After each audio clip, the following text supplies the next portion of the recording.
따르고 자연을 마십니다. 서울우유 로열 멤버스 클럽. 센트럴빌, 아름다운 집의 기준을 높이고 있습니다. 세상이 바뀌면 1등도 바뀝니다. 센트럴빌.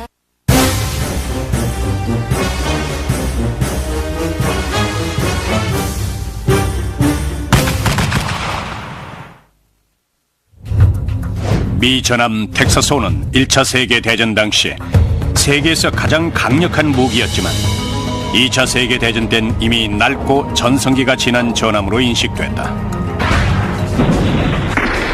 그런 전쟁이 북아프리카까지 이어지자 전함 텍사스호의 함포도 불을 뿜기 시작했다. USS 텍사스호는 무덤에서 다시 살아나 역사상 가장 치열한 전투에서 적군에게 일격을 가했다. 선원들은 자살 특공대의 공격에도 불구하고 끝까지 텍사스호를 지키며 두 번의 커다란 전쟁을 승리로 이끌었고 결국 미 전함 텍사스호는 세계대전의 영웅으로 거듭났다.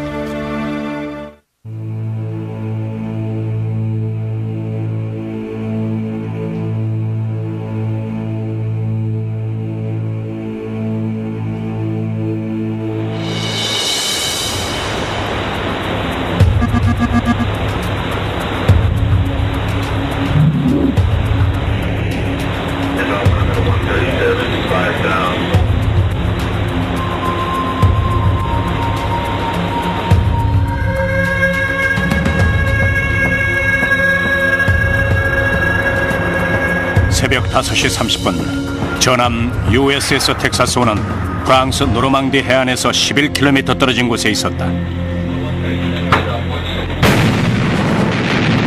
텍사스호의 거대한 355mm 함포가 연합군의 상륙작전을 위협하는 독일의 포대 쪽으로 맹공격을 퍼부었다.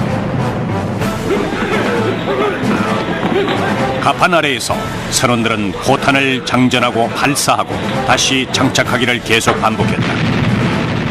It was a constant thing. You don't have any time to really talk with the guys. You go on and do your job, and that's it.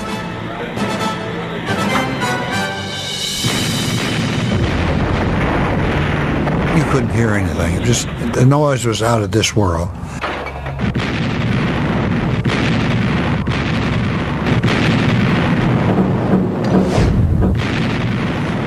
전함 텍사스호가 계속해서 578kg짜리 초강력 포탄을 퍼붓는 동안 수백 척에 달하는 상륙정들이 해안으로 이동했다.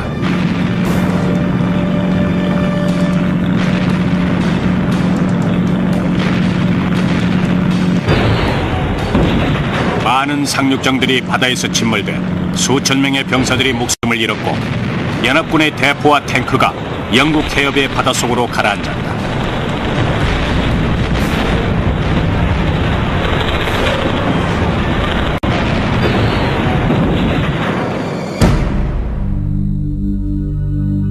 텍사스호를 비롯한 연합군 전함들은 해안 근처로 이동해서 적진을 향해 맹포격을 가했다.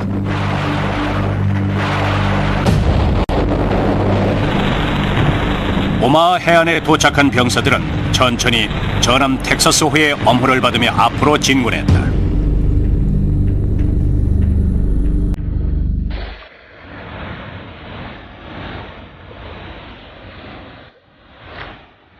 미국의 현대적인 해군이 등장한 것은 20세기 초였다.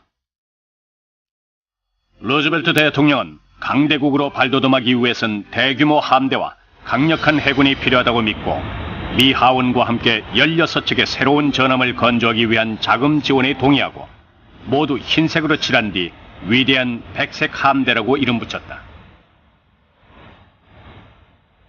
Theodore Roosevelt started the trend of building 2 to 4 new battleships per year to make the United States Navy a world-class Navy rather than a coastal defense Navy that it had been up through the Spanish-American War. 1910년 새로운 전함인 뉴욕호와 텍사스호에 대한 자금 지원이 의회의 승인을 통과했다. 이 두 척의 전함은 처음부터 세계 최강의 전함으로 설계됐다. 1911년 뉴포트 뉴스 조선소에서 건조되기 시작한 텍사스호는 3년 후 그 웅장한 모습을 드러냈다. 1914년 3월 12일 12시 30분 미 해군은 공식적으로 전함 USS 텍사스호를 취역시켰다. 텍사스호는 당대 최고의 전함으로 길이가 174m, 폭이 28m였으며 최고 높이일 때 수면 위로 42m까지 솟아올랐다. 기준 배수량은 27,000톤에 달하고 석탄 보일러로 운행됐으며 최고 속도는 21노트였다. 또한 전함 텍사스호는 350mm 함포를 장착한 HMS 최후의 최강 노급함이었다.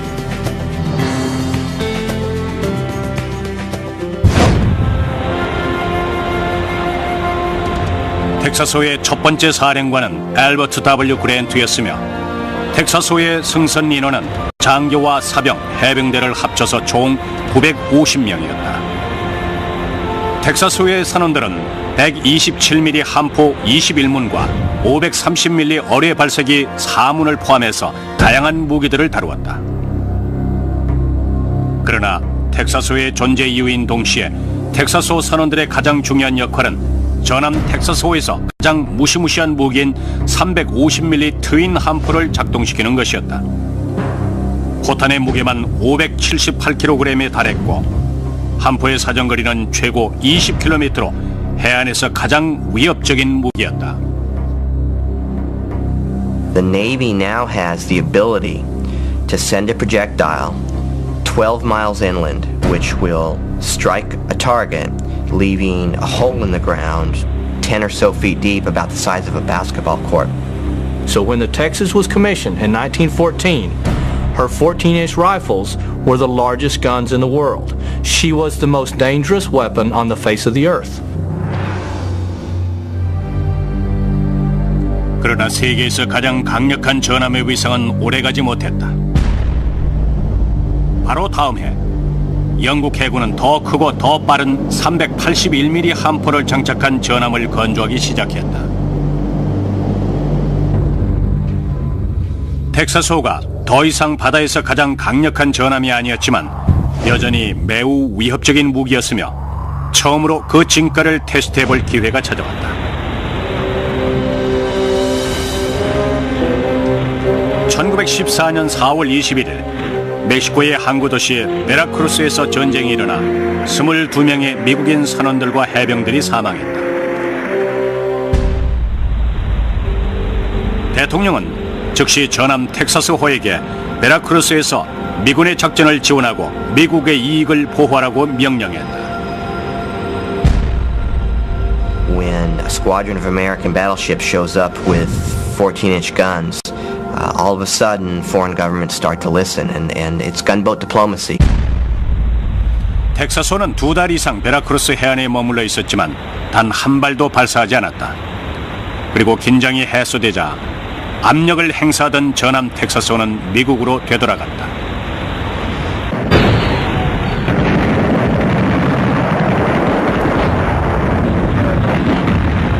(1914년 8월) 유럽에서 제1차 세계대전이 발발했다. 국해에서 영국의 대함대가 독일 항구를 봉쇄하고 있었으며 대함대의 규모와 세력만으로도 전쟁 억지력의 효과가 있었다. 그러나 1916년 5월 31일 이제 막 성장하기 시작한 독일 해군이 영국의 대함대를 공격했다. 이틀 동안 벌어진 유틀란드 반도 전쟁에서 독일 함대가 영국 함대에 더 많은 피해를 입혔지만 여전히 독일 함대는 위험했다. 독일군은 항구로 다시 돌아가서 잠수함인 유보트 함대를 강화하는 데 총력을 기울였다.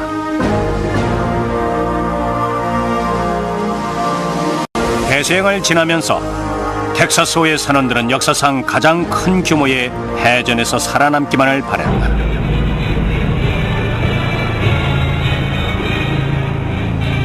(1917년 1월) 영국 공작원들이 독일에서 멕시코로 보내는 전보의 암호문을 해독했다.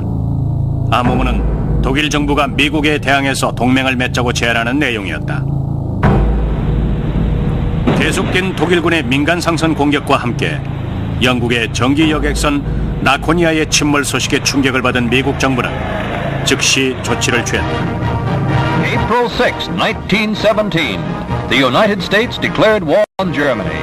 The world must be made safe for democracy. 윌슨 미국 대통령은 영국의 대함대를 지원하기 위해서 미국 전함을 배치하라는 명령을 내렸다. 빅터 블루 함정의 지휘를 받던 텍사스호는 마침내 전쟁에서 진가를 발휘할 수 있는 기회를 얻었다.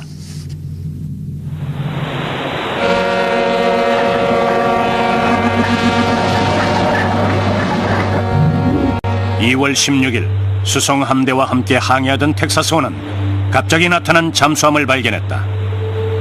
텍사스호의 선원은 약 900m 거리에 있는 잠수함 잔망경을 향해서 포탄을 발사했다. 곧 잠수함의 잔망경은 사라졌다. 텍사스호는 첫 번째 포격에서 좋은 출발을 보였다. 4월 17일 또다시 텍사스호는 닻을 올리고 노르웨이까지 가는 수송 함대를 호위했다. 가는 도중 텍사스호의 선원들은 어뢰가 미 해군의 노급함 두 척 사이를 통과할 때 잠수함의 잔망경을 발견했다. 또다시 잠수함을 향해서 텍사스호의 함포가 불을 뿜었고 구축함들이 수중 폭탄을 떨어뜨렸다. 잠수함은 사라졌고 그 후 잠수함의 행방은 알 수 없었다.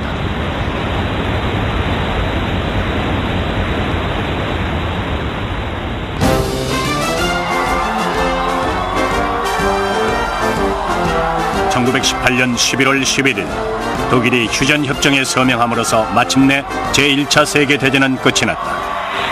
영국의 대함대에 승선했던 선원들은 형형색색의 로켓이 하늘을 수놓자 환호했다.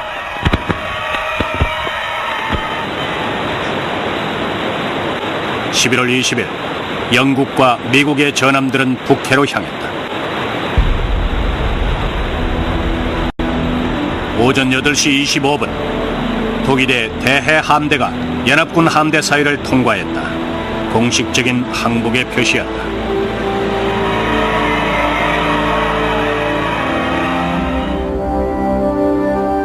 유럽에서 전쟁이 끝나자 텍사스호는 뉴욕항으로 돌아가서 다른 어느 곳에서도 볼 수 없었던 요란한 축하 행사를 가졌다. 그러나 수평선 너머로 또다시 전쟁의 기운이 감돌자 미 전함 텍사스호는 훨씬 더 위험한 곳으로 배치됐다. 그리고 더욱 치열해진 전투에서 결국 텍사스호도 크게 파괴됐다. 그러나 그럼에도 불구하고 텍사스호는 끝까지 포기하지 않고 위력을 발휘했다.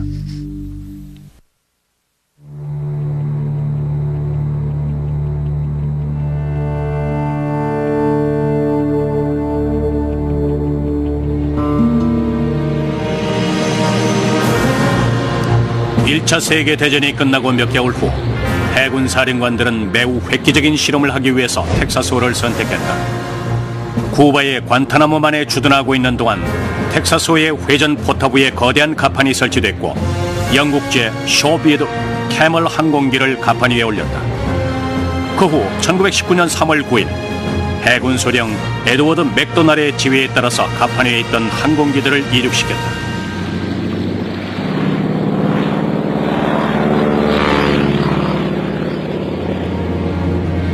실험은 대성공이었고 텍사스호는 항공기를 이륙시킨 최초의 미 전함으로 해군 역사에 기록됐다.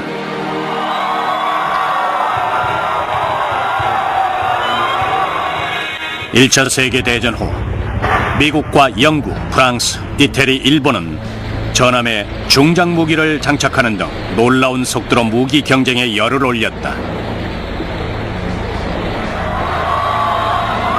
Battleships are very expensive, and many people felt that money could be better used elsewhere in the economy. And so President Harding called for a Washington Naval Conference, and the major naval powers responded and signed a treaty that stopped the building of battleships for 10 years.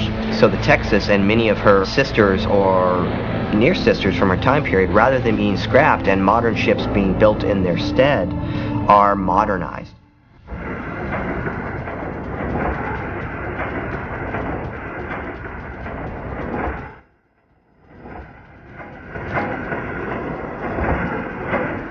텍사스호는 연료의 효율성을 높이기 위해서 석탄 보일러를 기름 보일러로 바꾸는 등 완전히 업그레이드돼 새롭게 변신했다.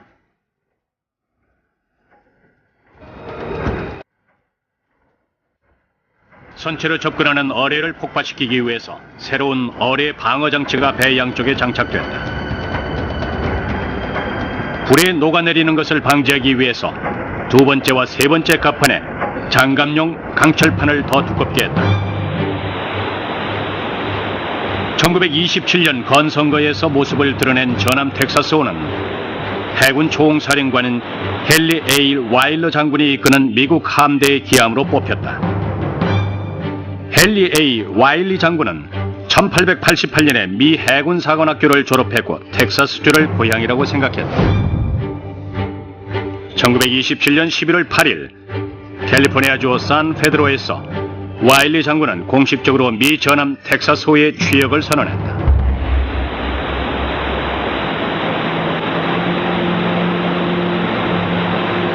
그러나 시간이 지나자 해군 사령관들은 텍사스호를 낡아빠진 전함으로 바라보기 시작했다.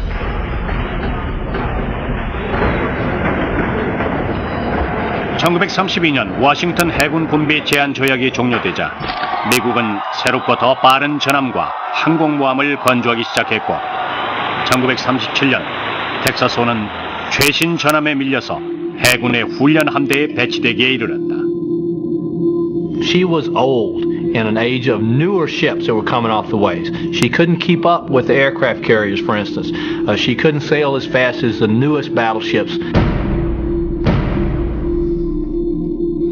다들 텍사스호는 전쟁에 참여하기엔 너무 낡았고 너무 느리다고 생각했다.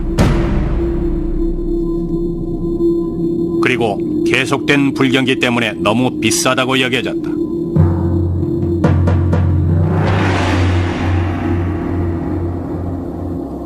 이제 텍사스호는 폐기될 운명에 처했다.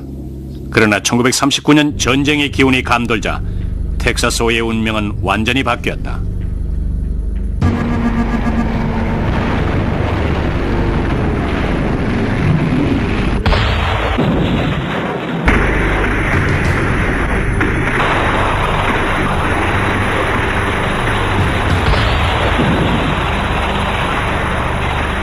In 1939, 1940, 1941, the United States began drifting toward assisting the Allied nations, Great Britain and France, and the United States began escorting convoys of merchant supplies from North America, the United States and Canada, over to England.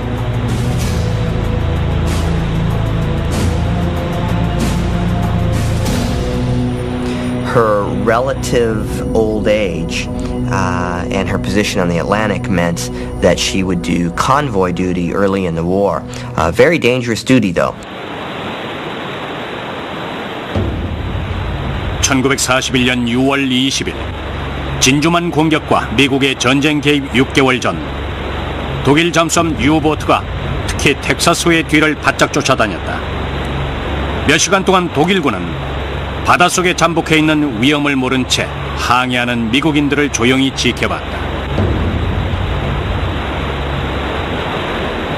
독일군은 독일에 있는 사령관들에게 전보를 보내서 전함 텍사스호가 사정거리 안에 있으니 공격 명령을 내려달라고 요청했다.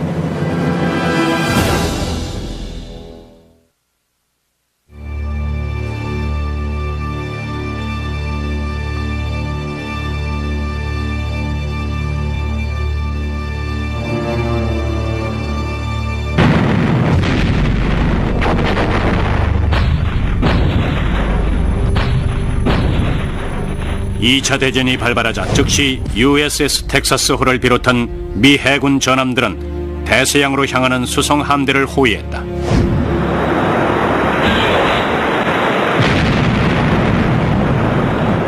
구축함 루벤 제임스호를 비롯한 전함 몇 척이 독일군의 공격을 받았고 115명의 선원들이 사망했다.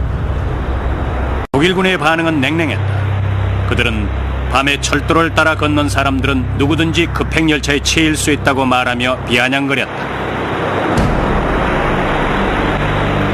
텍사스호는 몇 달 전에도 가까스로 독일 잠수함의 공격을 피했다.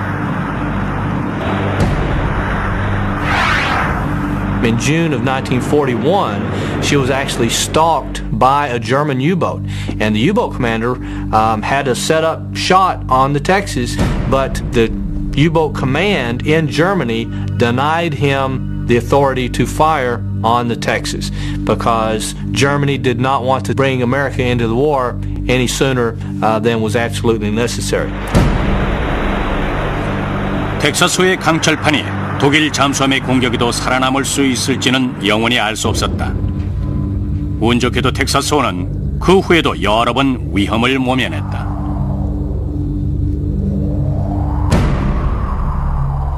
텍사스호가 메인주 포틀랜드에 정박해 있을 때 진주만 공격이 발발해서 미국이 공식적으로 전쟁에 참전했다.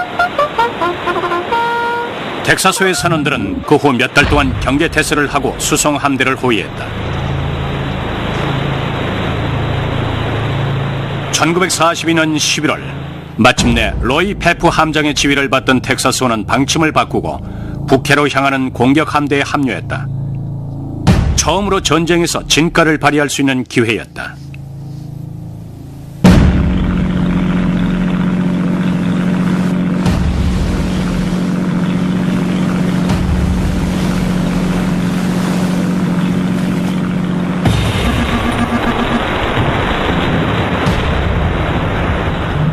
처음 미군 병력이 상륙한 것은 새벽 5시 30분이었지만 이른 오후가 됐어야 적군의 무기고를 파괴시키라는 첫 번째 명령이 떨어졌다.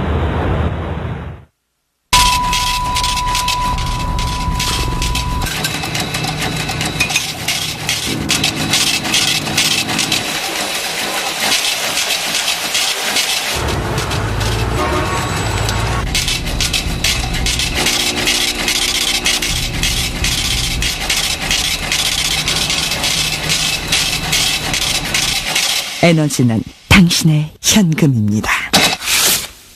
공익광고협의회. 그들이 돌아왔다. 히스토리 채널 사상 최강의 시리즈 실전 최강 전투기 대전 시즌2. 더욱 빠르고 강력한 전투기들이 펼치는 공중전의 세계.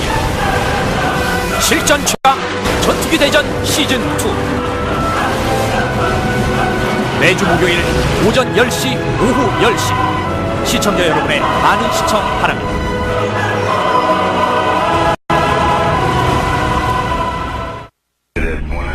전투기 181대, 항공모함 6대 출격. 1941년 12월 7일 7시 53분 공격 개시. 태양의 제국을 꿈꿨던 일본, 그리고 일본의 침몰. 100% 실제 화면, 태평양 전쟁의 모든 것. 최고의 전쟁 다큐멘터리. 태평양 전쟁 비사, 일본 침몰.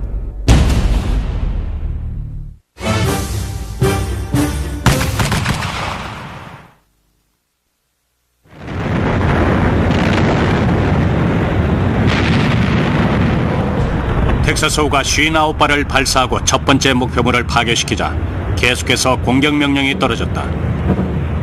적군의 대포뿐만이 아니라 건물과 도로까지 포함됐다. 텍사스호의 함포는 미군을 목표로 한 적군의 반격을 막는 데에도 효과적이었다. The operation off of North Africa is very interesting for the Texas. Our country at that point in time, we were viewed even by our allies as more of a supply depot, if you will, than a fighting force. The Texas and her crew showed what they could do. They showed what the result of the years of training and technological innovations could bring about with the success of the invasion in 1942. 전쟁이 끝나자 많은 미군 병사들과 장교들이 텍사스호에 승선했다. 그때 갑자기 한 병사가 회전 포탑 위로 뛰어올라가 사다리를 타고 355mm 함포 쪽으로 가더니 커다란 포신에 키스를 퍼붓기 시작했다. some of the crewmen of the Texas asked him, "Are you crazy? What are you doing?" And he said, "This ship saved our life. We were being attacked by a column of enemy tanks, and the 14-inch gunfire from this ship is what destroyed many of those tanks and made the others flee and kept us from being overrun." 선원들은 텍사스호가 낡은 구식 전함이 아님을 증명했다. 그럼에도 불구하고 후후 16개월 동안 텍사스호는 주로 대서양을 횡단하는 수송선을 호위하는 임무만 수행했다. In some respects, that convoy escort duty might be considered as not a dramatic role. The newer, faster battleships, like the Iowa-class ships with the 16-inch guns, those ships were going to the Pacific where they were escorting aircraft carriers because they could keep up with the aircraft carriers. So it was an ironic twist of fate that this old, worn out, in many eyes, ship was the ship that provided gunfire support for the greatest amphibious assault that's ever occurred.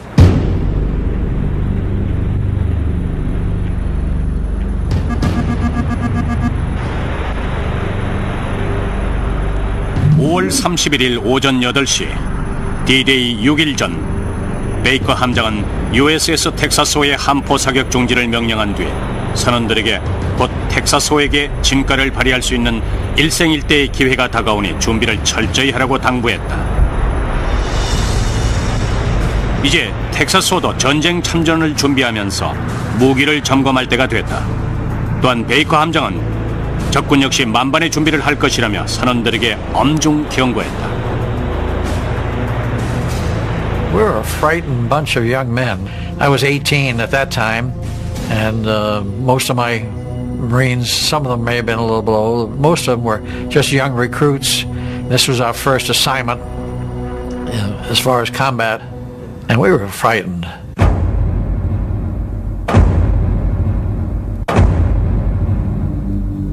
(1944년 6월 6일) 연합군 조홍사령관 아이젠하워의 지휘 아래 전개된 노르망디 상륙작전에서 텍사스호는 함포 사격을 지원하기로 했다.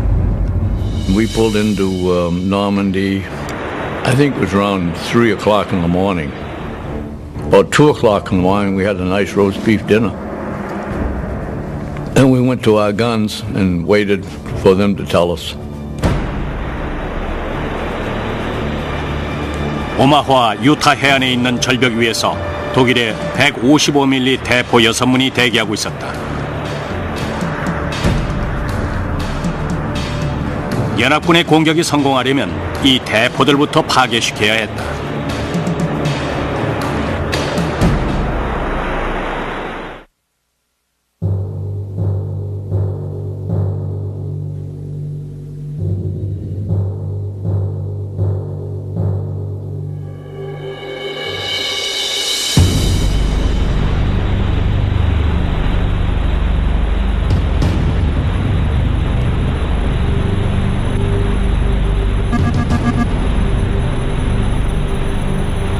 격전의 날 USS 텍사스호는 프랑스 해안에서 11km쯤 떨어진 곳에 있었다.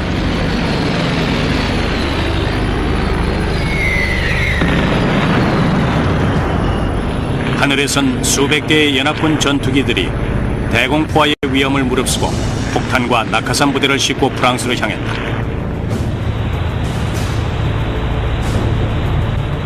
오전 5시 30분 첫 번째 연합군 병력의 상륙을 40분 앞둔 시각, 찰스 A. 베이커 함장이 나팔수 존 에들맨을 찾았다. The captain asked me, he said, "Do you know the bugle call for commence firing?" I said, "Yes, sir." He said, "If I give you the nod, I want you to sound that call." I said, "Sir, the people won't know what it is." So he gave me the nod, and I sounded the call.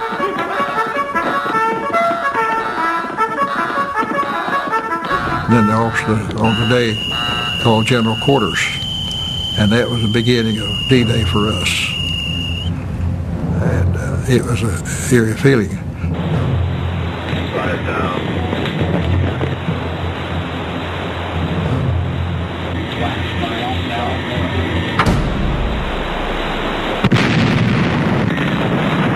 had never been around guns to speak of other than the Marine Corps, and to have those large guns go off, I mean, it's just unbelievable, the power, the noise, the impact on the ship.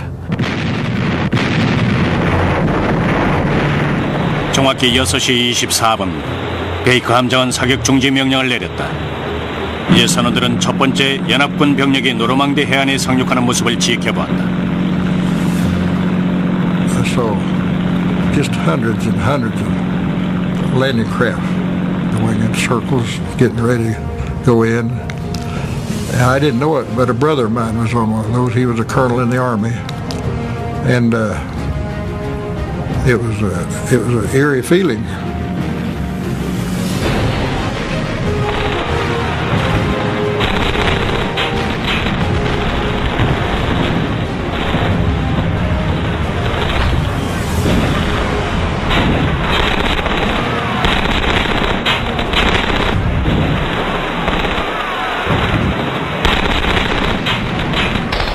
해안에 상륙한 연합군은 이미 독일군의 대포를 무력화시키기 위해서 절벽 위로 올라가기 시작했다.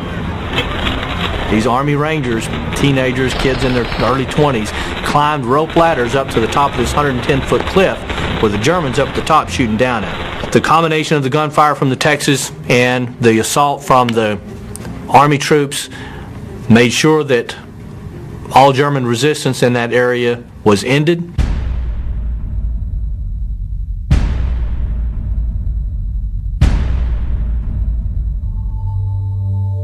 Another interesting role of Texas and the other capital ships at that time was they were the nearest available surgeons and doctors at that time.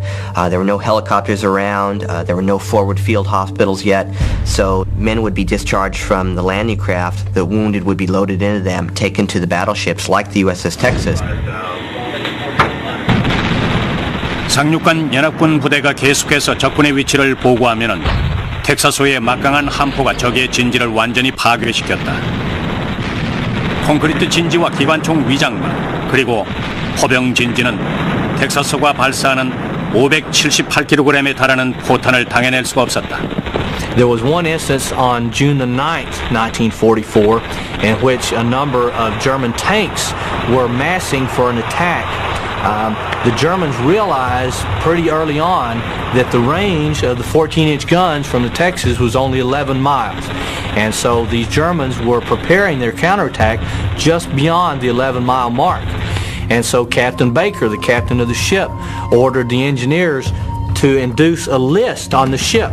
So they flooded the anti-torpedo blisters on one side of the ship and made the ship list or tilt 3 degrees, which added 3 degrees to the elevation of the guns, which gave them the needed range to destroy the German tanks and wipe out the counterattack before it ever occurred.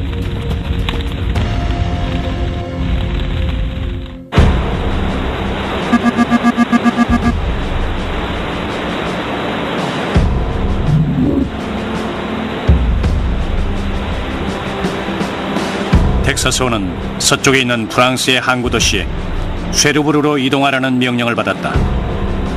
연합군이 공세를 지속하기 위해선 쉐르부르를 장악하는 것이 급선무였다.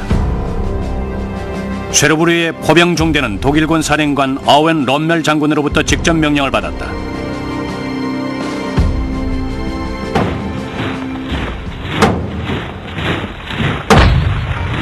The U.S. Army troops knew that Cherbourg was being defended by lots of heavy German artillery. So the Army called on the Navy to come over and provide gunfire support for their assault on the city of Cherbourg.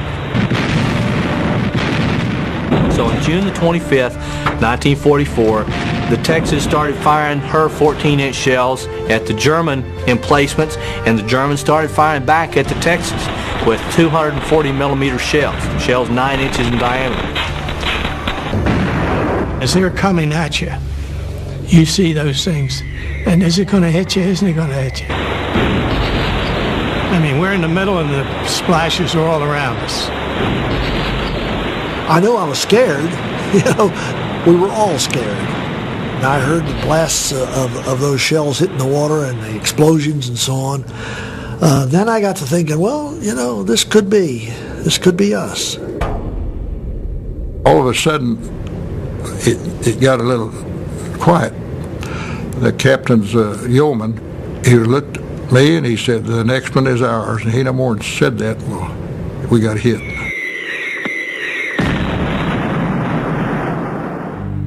I went black. When I come to, my nose was a pool of blood, and the smoke was still heavy, but the deck was real hot from the flash from the bomb. And then I heard someone start screaming, and it was the helmsman.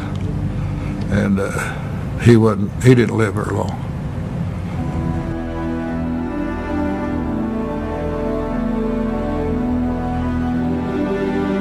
That's all I remember except giving first aid. It's kind of a whirlwind thing after that.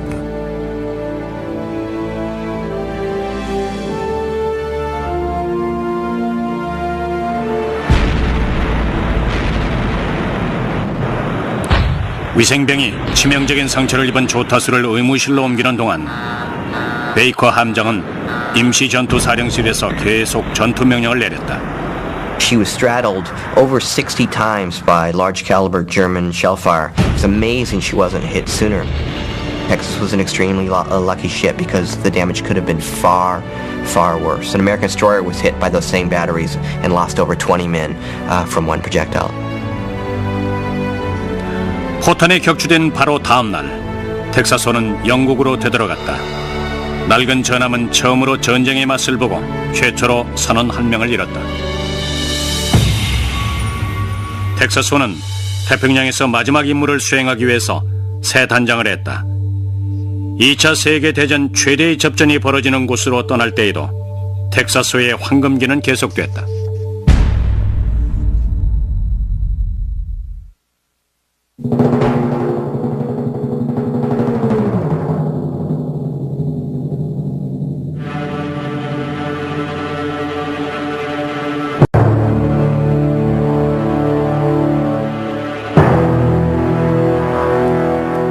새롭게 암청색으로 단장한 후 USS 텍사스호는 태평양으로 향했다. 연합군 함대와 텍사스호는 수리바치산이 보이는 이오지마 해안에 정박해 있었다. 미국의 전쟁 계획자들이 보기에 황폐한 화산섬은 전략적으로 중요한 요충지였다. 그러나 이 공격을 준비하는 7만 명의 해병대들에게 이오지마 섬은 매우 끔찍했다. 해가 떠오르자 텍사스호의 함포가 고요한 아침의 정적을 깼다.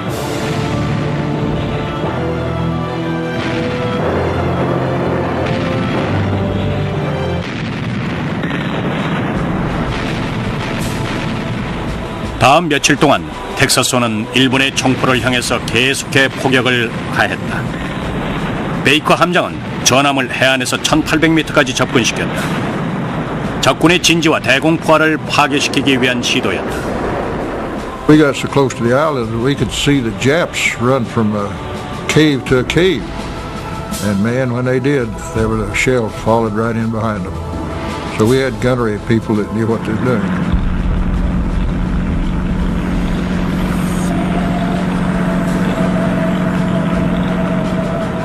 이오지마 상륙작전 격전의 날은 2월 19일이었다. 텍사스호는 아침부터 함포 사격을 퍼부었고 오전 9시 첫 번째 해병대 무리가 해안에 도착했다. 전투가 치열해지자 텍사스호는 공격부대가 전진하기 전에 무차별 포격을 계속했다. 호병대는 쉴 새 없이 움직이면서 닥치는 대로 적군의 진지와 기관총 부대를 향해서 사정없이 포탄을 퍼부었고 그 사이 해병대는 조금씩 전진했다. It was very difficult psychologically for the men aboard the Texas because they were so close. They could see the men ashore dying and being wounded. You see a certain amount of survivor's guilt, if you will, amongst them. It's a hard thing for them to talk about. 해안에서 1.6km 떨어진 곳에 높이 166m의 수리바치산이 있었다. 이것은 고대의 화산으로 오래전부터 일본 본토를 지키는 산이라고 알려져 있다. 산 꼭대기에 있는 120mm와 155mm 일본군 대포가 해안에 상륙한 해병대를 향해서 300발의 포탄을 퍼부었다. 텍사스호는 포병 진지를 파괴하기 위해 다른 전함들과 함께 포탄을 퍼부었다. They fired a lot of shells. I don't know, 300 something. They just tore Mount Suribachi up. But Iwo Jima was hard to bomb because there was so much volcanic ash. It wasn't solid earth. When you hit it, it just tears it up. It just blew up the sand. 전함의 함포도 일본군의 대포를 잠재울 수 없었다. 이제 해안에 상륙한 해병대가 산에 올라 진지를 확보하는 수밖에 없었다.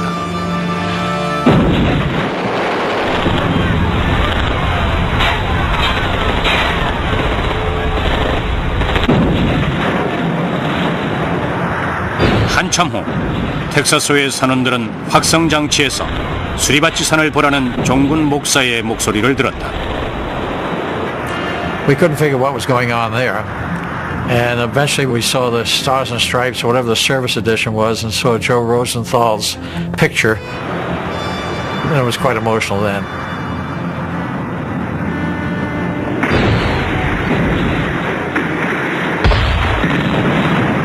이오지마 전투는 그 후로도 몇 주 동안 계속됐지만 3월 7일 텍사스호는 캐롤라인 섬으로 이동해 잠시 휴식을 취하면서 수리도 받고 보급품을 다시 받으라는 명령을 받았다.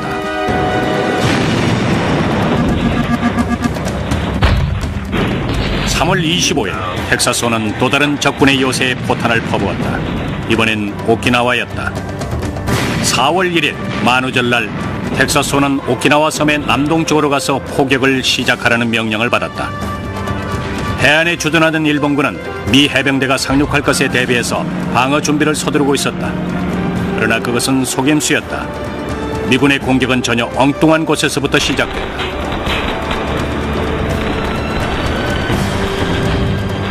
한때 폐기 처분될 운명이었던 텍사스호는 지금까지 미국 역사상 가장 중요한 3번의 상륙 작전에 참전했다. It's hard to calculate how many more American lives would have been lost had ships like Texas not been there to provide that kind of gunfire support. So those 14-inch guns, which came alive in 1914, are now literally saving American lives in 1945.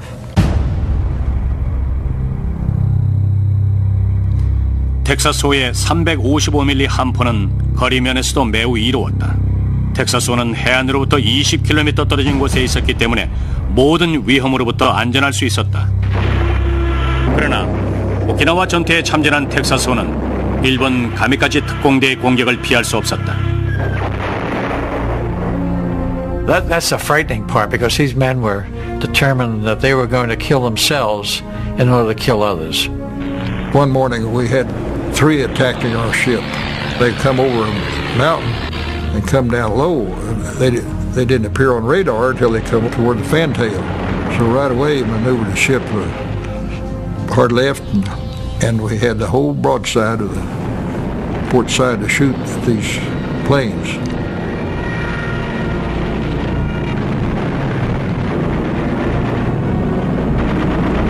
These attacks were devastating the American fleet. The Texas never was struck by a kamikaze. A couple of them came darn close, and one of them came so close that pieces of the airplane flew onto the deck when that airplane broke up when it hit.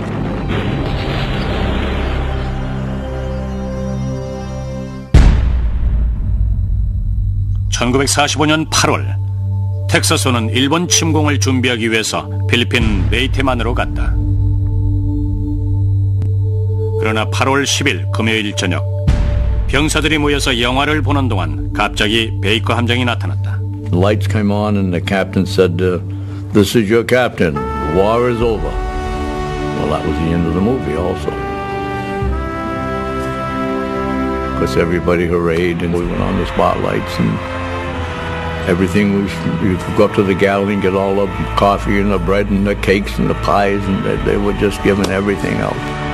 All of us sat down immediately to check our status, and I for one knew I had accumulated enough points that whenever I got back to the States, I was heading for discharge. So it was a pretty happy time in my life. 취역한 지 31년 됐고 2번씩이나 폐기 처분될 운명이었던 구식 전함 USS 텍사스호는 2차 대전에서도 무사히 살아남았다. You have a piece of technology where you can trace everything from the earliest day of flight through the beginning of the nuclear age and everything that implies socially, politically, economically, and geographically. It is a phenomenal career to a phenomenal and heroic ship.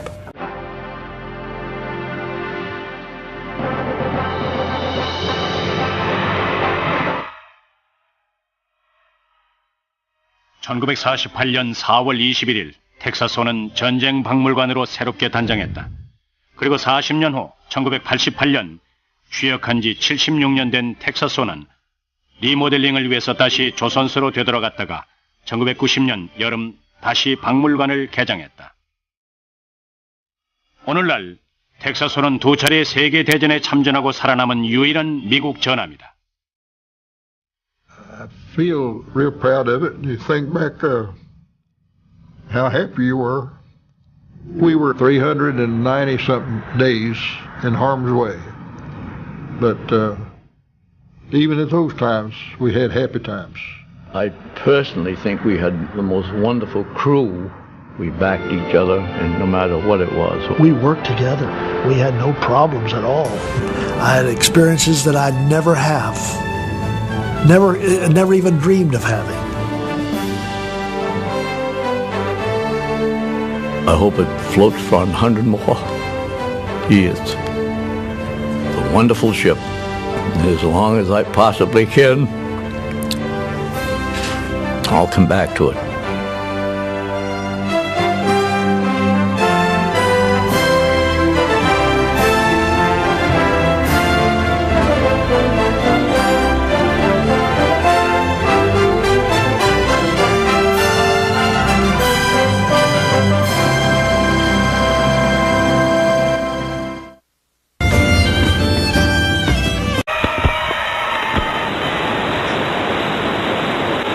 (11월 20일) 영국과 미국의 전함들은 북해로 향했다.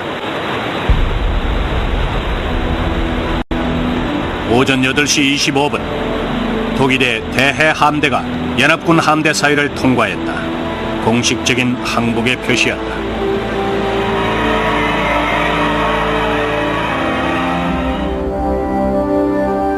유럽에서 전쟁이 끝나자 텍사스호는 뉴욕항으로 돌아가서 다른 어느 곳에서도 볼 수 없었던 요란한 축하 행사를 가졌다.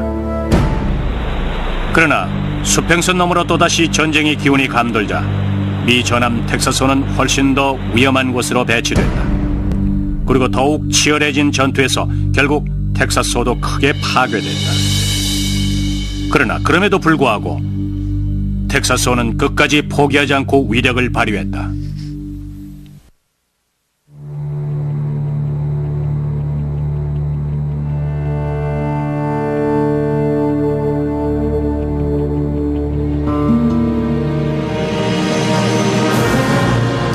(1차) 세계대전이 끝나고 몇 개월 후 해군 사령관들은 매우 획기적인 실험을 하기 위해서 텍사스호를 선택했다. 쿠바의 관타나모만에 주둔하고 있는 동안 텍사스호의 회전 포탑 위에 거대한 갑판이 설치됐고 영국제 쇼비드 캐멀 항공기를 갑판 위에 올렸다. 그 후 1919년 3월 9일 해군 소령 에드워드 맥도날의 지휘에 따라서 갑판 위에 있던 항공기들을 이륙시켰다.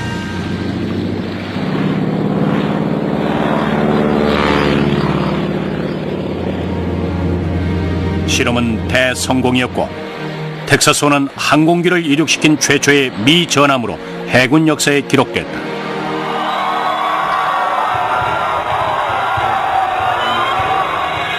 (1차) 세계대전 후 미국과 영국, 프랑스, 이태리, 일본은 전함에 중장 무기를 장착하는 등 놀라운 속도로 무기 경쟁에 열을 올렸다. Battleships are very expensive, and many people felt that money could be better used elsewhere in the economy. And so President Harding called for a Washington Naval Conference, and the major naval powers responded and signed a treaty that stopped the building of battleships for 10 years. So the Texas and many of her sisters or near sisters from her time period, rather than being scrapped and modern ships being built in their stead, are modernized.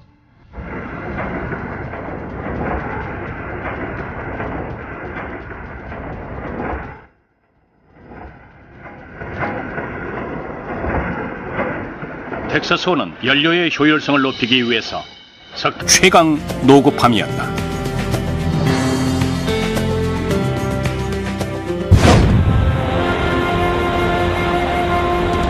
텍사스호의 첫 번째 사령관은 앨버트 W. 그랜트였으며 텍사스호의 승선 인원은 장교와 사병, 해병대를 합쳐서 총 950명이었다. 텍사스호의 선원들은 127mm 함포 21문과 530mm 어뢰 발사기 4문을 포함해서 다양한 무기들을 다루었다. 그러나 텍사스호의 존재 이유인 동시에 텍사스호 선원들의 가장 중요한 역할은 전함 텍사스호에서 가장 무시무시한 무기인 350mm 트윈 함포를 작동시키는 것이었다.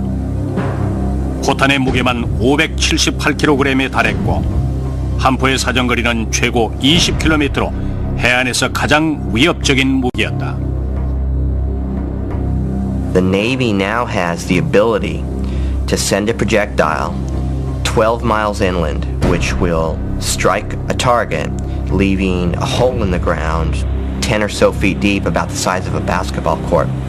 So when the Texas was commissioned in 1914, her 14-inch rifles were the largest guns in the world. She was the most dangerous weapon on the face of the earth.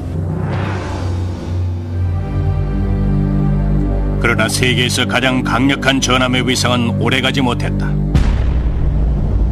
바로 다음 해 영국 해군은 더 크고 더 빠른 381mm 함포를 장착한 전함을 건조하기 시작했다.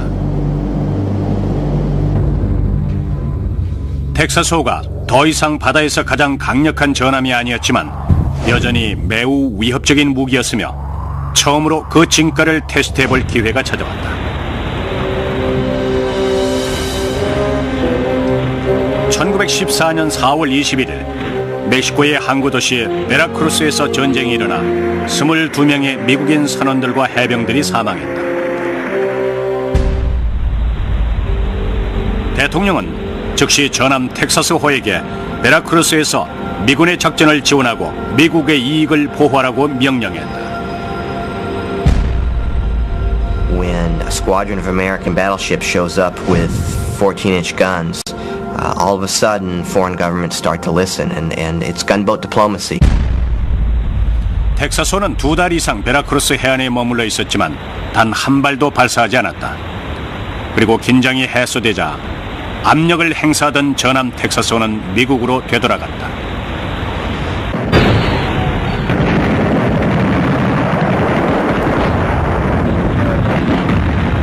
(1914년 8월) 유럽에서 제1차 세계대전이 발발했다. 국해에서 영국의 대함대가 독일 항구를 봉쇄하고 있었으며 대함대의 규모와 세력만으로도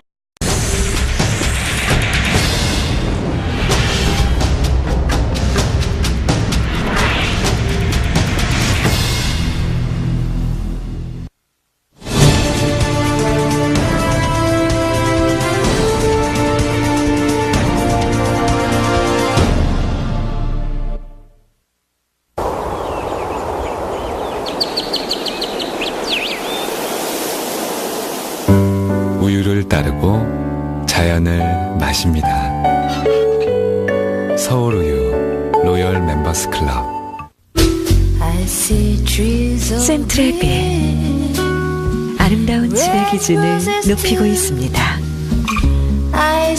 세상이 바뀌면 1등도 바뀝니다. 센트럴빌.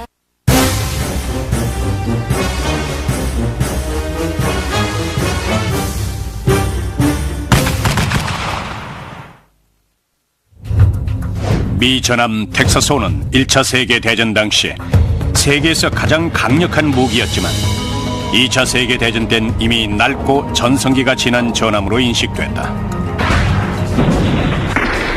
그런 전쟁이 북아프리카까지 이어지자 전함 텍사스호의 함포도 불을 뿜기 시작했다.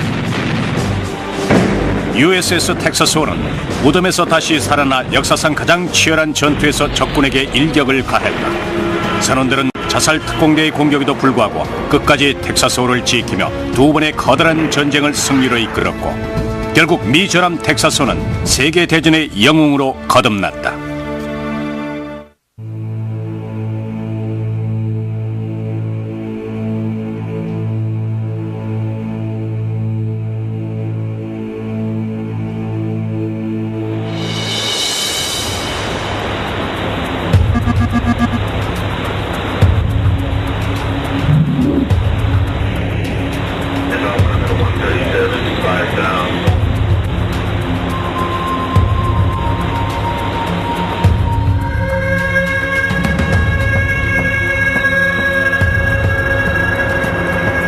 새벽 5시 30분 전함 USS 텍사스호는 프랑스 노르망디 해안에서 11km 떨어진 곳에 있었다. 텍사스호의 거대한 355mm 함포가 연합군의 상륙작전을 위협하는 독일의 포대 쪽으로 맹공격을 퍼부었다. 가판 아래에서 선원들은 포탄을 장전하고 발사하고 다시 장착하기를 계속 반복했다. It was a constant thing. You don't have any time to really talk with the guys. You go on and do your job, and that's it.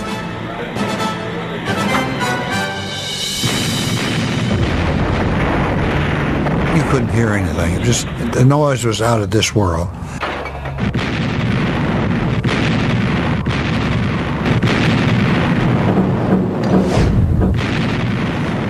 전함 텍사스호가 계속해서 578kg짜리 초강력 포탄을 퍼붓는 동안 수백 척에 달하는 상륙정들이 해안으로 이동했다.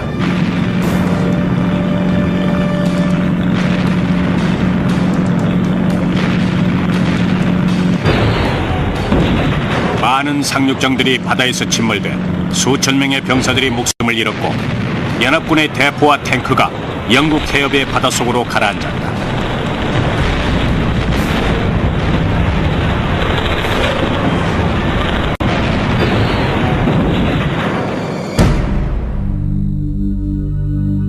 텍사스호를 비롯한 연합군 전함들은 해안 근처로 이동해서 적진을 향해 맹포격을 가했다.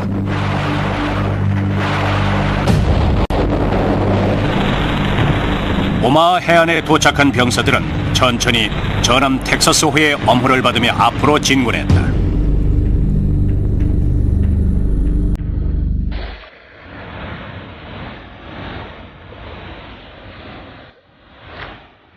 미국의 현대적인 해군이 등장한 것은 20세기 초였다. 루즈벨트 대통령은 강대국으로 발돋움하기 위해선 대규모 함대와 강력한 해군이 필요하다고 믿고 미 하원과 함께 16척의 새로운 전함을 건조하기 위한 자금 지원에 동의하고 모두 흰색으로 칠한 뒤 위대한 백색 함대라고 이름 붙였다.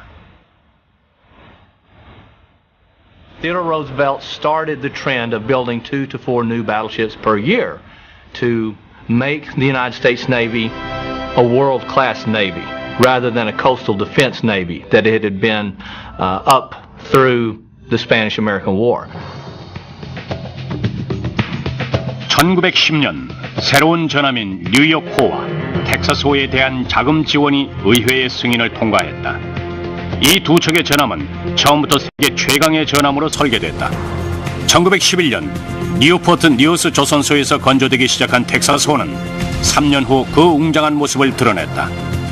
1914년 3월 12일 12시 30분 미 해군은 공식적으로 전함 USS 텍사스호를 취역시켰다.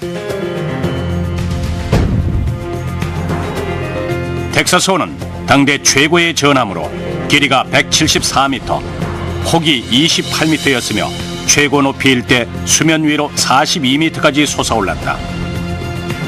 기준 배수량은 27,000톤에 달하고 석탄 보일러로 운행됐으며 최고 속도는 21노트였다. 또한 전함 텍사스호는 350mm 함포를 장착한 HMS 최후의 전쟁 억지력의 효과가 있었다. 그러나 1916년 5월 31일 이제 막 성장하기 시작한 독일 해군이 영국의 대함대를 공격했다.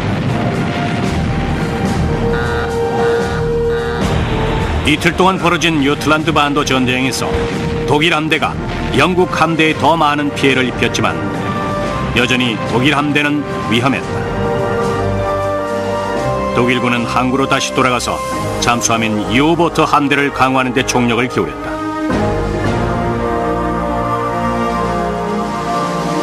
해수행을 지나면서 텍사스호의 선원들은 역사상 가장 큰 규모의 해전에서 살아남기만을 바랬다.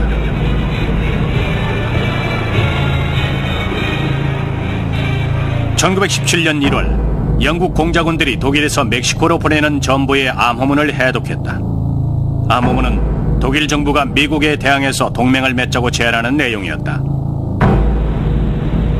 계속된 독일군의 민간 상선 공격과 함께 영국의 정기 여객선 나코니아의 침몰 소식에 충격을 받은 미국 정부는 즉시 조치를 취했다. April 6, 1917, the United States declared war on Germany. The world must be made safe for democracy. 윌슨 미국 대통령은 영국의 대함대를 지원하기 위해서 미국 전함을 배치하라는 명령을 내렸다. 빅터 블루 함정의 지휘를 받던 텍사스호는 마침내 전쟁에서 진가를 발휘할 수 있는 기회를 얻었다.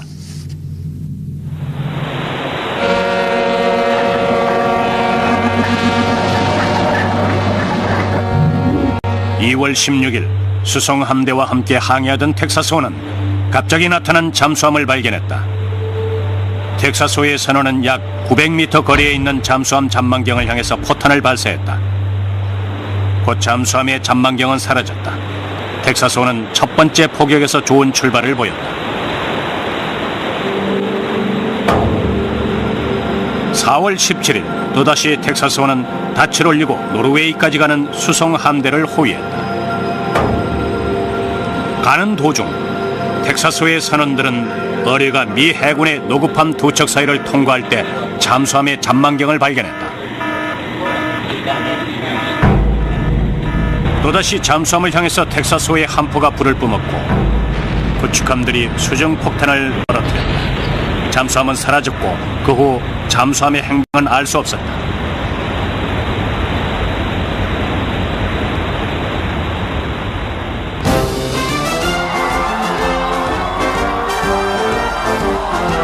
(1918년 11월 11일) 독일이 휴전협정에 서명함으로써 마침내 제1차 세계대전은 끝이 났다. 영국의 대함대에 승선했던 선원들은 형형색색의 로켓이 하늘을 수놓자 환호했다.